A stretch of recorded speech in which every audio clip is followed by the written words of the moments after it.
इत्र से कपड़ों को महकाना कोई बड़ी बात नहीं, मज़ा तो तब है जब खुशबू किरदार से आए। मेरे प्यारे दोस्तों, मैं हूँ doctor Hema Pandey, motivation speaker और आप सबकी दोस्त। किसी न किसी काम के लिए कोई ना कोई हम उदाहरण पेश करते हैं। आज ऐसा ही एक उदाहरण जो हमारे बुज़ुर्गों के द्वारा है, बुज़ुर्गों की अहमियत के बारे में है और बुज़ुर्गों की महत्ता बताता है। एक ट्रेन में कुछ बच्चे सफ़र कर रहे थे।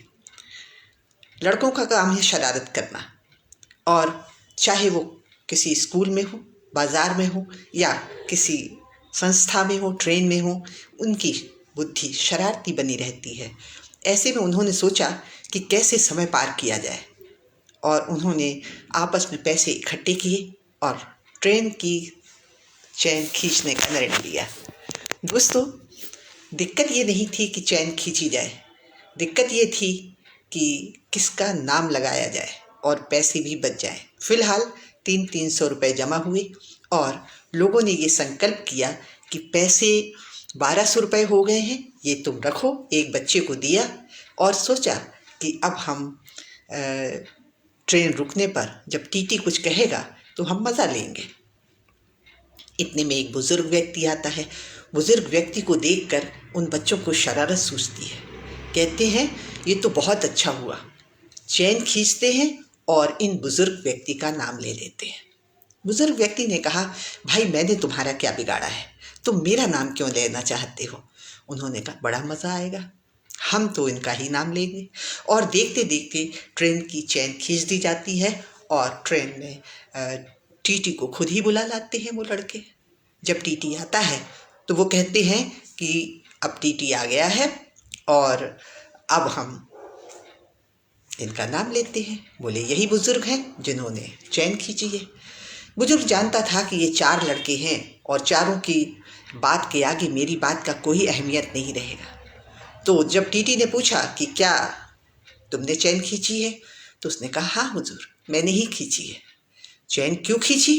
कहने लगे, मैं करता तो क्या करता, मेरे पैसे इन्होंने छीन लिए और मैं मजबूर था। लड़कों ने कहा, भाई मैं कहाँ, हम लोगों ने तुम्हारे पैसे छीने हैं। लेकिन टीटी ने उनको डांट दिया कि पहले बुजुर्ग की बात हो जाने दो। उन्होंने कहा, आपको विश्वास नहीं हो रहा है तो इनकी जेब में देखिए 1200 रुपये रखे हुए हैं, क्योंकि उसी बुजुर्ग के सामने उन बच्चों ने गिन के अपनी जेब में रखे थे वो इकट्ठे करके। जैसे ही उन्होंने सुना तो टीटी ने कहा, पैसे निकालो जेब से, और उनके हाथ में जेब में हाथ डालकर 1200 रुपये निकाले। जब टीटी ने गिना तो सच में वो 1200 रुपये थे। उन्होंने बुजुर्ग व्यक्ति को देते हुए क्षमा मांगी और कहा, बिल्कुल ठीक किया आपने, चैन खींची और मुझे बुला लिया। इन बच्चों की शरारतों ने ही हम लोगों का जीवन दुर्लभ कर लिया है, परेशान करके रखा हुआ है। शरारतें भी की भी हद होती है, और उनकी कॉलर पकड़कर उन्हें ट्रेन के नीचे उतार दिया।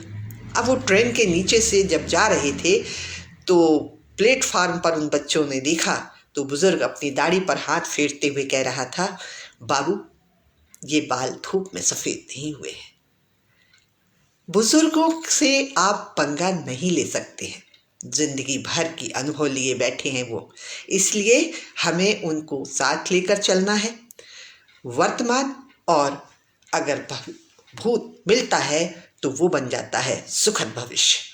अपने बुजुर्गों का सम्मान कीजिए, उनके अनुभवों का लाभ उठाइए, और बुजुर्गों को भी चाहिए कि अपनी नौ पीढ़ी को के साथ सामंजस्य बिठाएं, और अगर नहीं है तो कुछ स्पेस रखकर उनके वर्तमान जीवन को दुखद न करें।